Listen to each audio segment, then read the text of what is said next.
Oliver North has made his share of news over the years, but his new novel could be ripped right out of today's headlines. The book is entitled Counterfeit Lies, and here to discuss what is going on overseas, American intelligence gathering or the lack thereof, and potentially teaming up with a country that has been our enemy in the past. Retired Lieutenant Colonel Oliver North, United States Marine Corps. Colonel North, it's great to have you back on America's Forum this morning. JD, great to be with you and John. Thank you. We will get to the novel in just a second, Colonel North, but reality seems as strange as fiction. Yesterday, our president asking Congress for $500 million, $500 million, to train and arm members of certain opposition forces in Syria, part of an effort to stem insurgent violence there. Is this the right approach? Well, better too late with too little than never. That seems to be that's got to be the foreign policy mantra for this administration. Too late, too little, but better than nothing. And I suppose that there are things that can be done still to build the Free Syrian Army, which was the moderate, if you will, Syrian opposition to the al-Assad regime. Facts of life on the ground are that al-Assad is going to stay in power for a long time. Al-Assad has had two great allies in all of this, and he's really got a third in the shadows. The third in the shadows is Russia.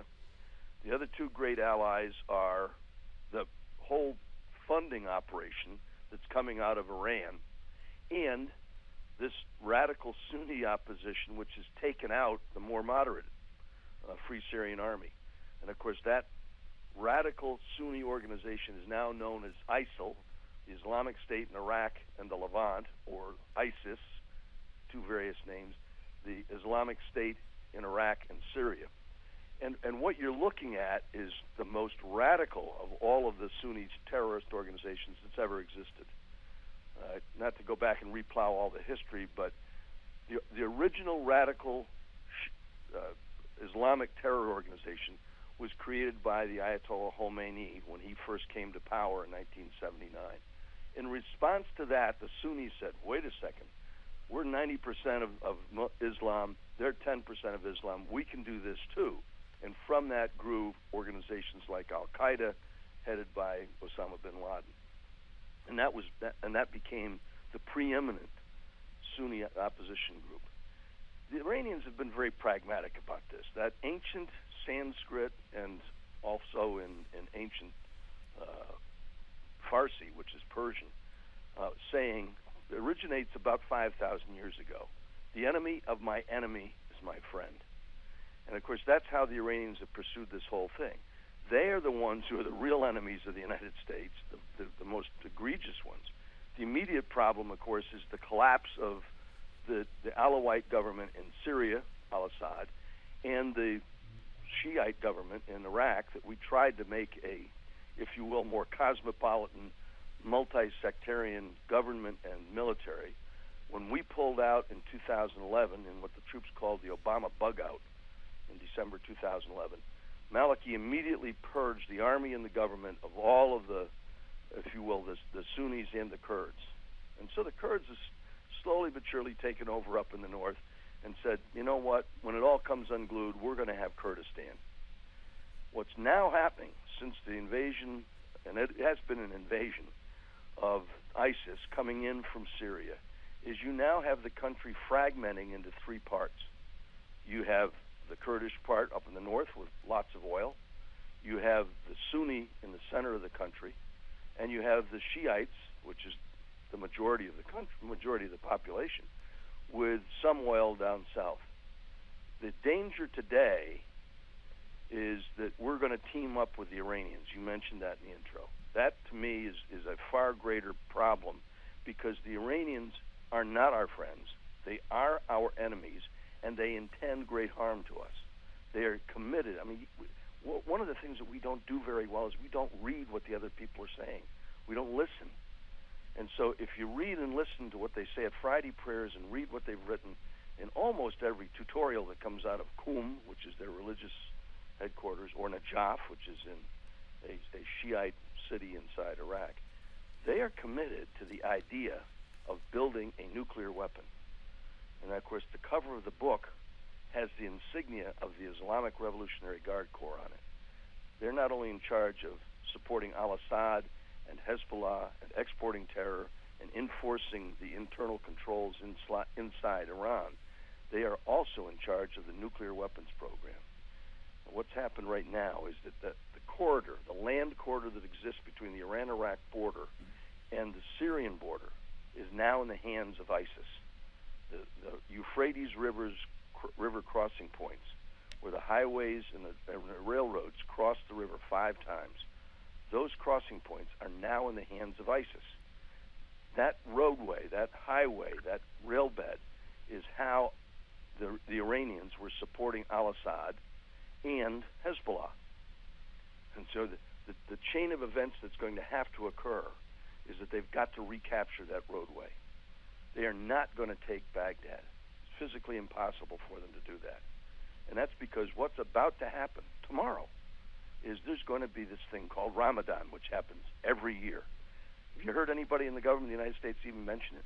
I have not, Colonel North, which is surprising given supposedly the ethnic and religious sensitivities that are supposed to emanate now from Washington. But there's not been a word about Ramadan that I can recall from the State Department or from the White House. Well, that's because there's nobody who knows anything about that part of the world in the government of the United States anymore.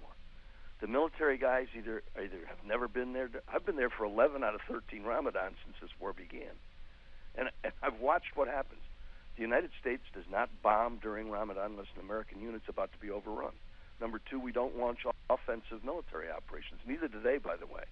They will do terrorism, lots of it. And that's what they do during Ramadan. They will set off body bombs. They will get suicide terrorists to drive truckloads of explosives into places. But they're not going to launch any major offensive, and that's because they insist, because they're very, very devout about what they believe. They fast from sunup to sundown, and I mean it's a total fast. And so again, what you're telling us, Colonel North, is based on what you've seen in the past. When Ramadan is observed, you will see terror attacks, you will see suicide bombers, but widespread military campaigns are highly doubtful.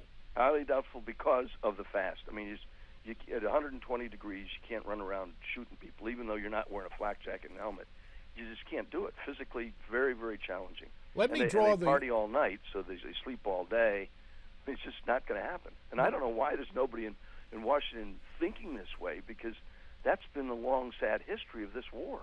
Well, it requires information that is scrutinized, and that comes down to intelligence. Now, Colonel North, over the past few days, according to many reports, a military intelligence officer telling the media earlier this week that the CIA let our intelligence network wither following what you called the bug out in Iraq back in 2011. Do you agree with that?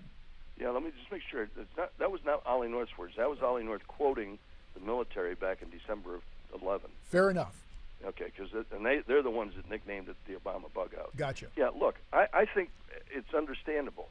If the CIA case officers, which pretty much were assigned to district headquarters and provincial headquarters, and they were undercover in many cases, they operate because clandestine services officers, the operations officers, can't live out in the community. Many of them have blue eyes like I do, and it's hard for them to live out. But they were at least out in the provincial headquarters. Their ability, once the Americans pulled out, all of those guys that were left stayed in the embassy. Well, you can't just pick up the cell phone and call your agent, who is an Iraqi, and get information. Many of them were purged out of the government anyway. And so they, 1, didn't trust us, number 2, dropped out, number 3, were murdered, and you just didn't have any, what we call human, coming in from the field. And unfortunately, we have this great belief in the science of technical intelligence, meaning, we don't really need to put people on the ground. We can all do it by listening to their phone calls, reading their mail, and watching from overhead with unmanned aerial vehicles or remotely piloted aircraft and satellites. Well, you can't. You might be able to read the license plate of a car, but you can't tell what's going on inside it. Well, Colonel North, unfortunately, we've got, I think, excessive belief in the value of technical intelligence. Well, Colonel North, always great to get your insight on these issues. We wanted to quickly mention your book one more time before we stepped away from this interview. Counterfeit Lies is the name of the book. Tell us real quickly what folks can plan to get out of this book. Very simple. This is the story of the next big scandal which is going to break. You can commit news right here. We've already committed some about Ramadan starting tomorrow. Number 2, the next big scandal will be the Kerry negotiated deal with Iran on nuclear weapons. And everybody's going to gather in either Vienna or Geneva. All the guys with the towels on their heads and all the Europeans and the Americans are going to backslap each other, smile and shake hands and sign this document. And the Iranians are still going to get nuclear weapons, and the way in which they get them is in this book. Colonel North, this is so captivating a subject and the news so relevant. Is it possible for you to stay with us beyond the break we have to take here in about 10 seconds? I can do another 10 with you. Beautiful. Colonel North stays with us. You stay with us too. America's Forum continues after this.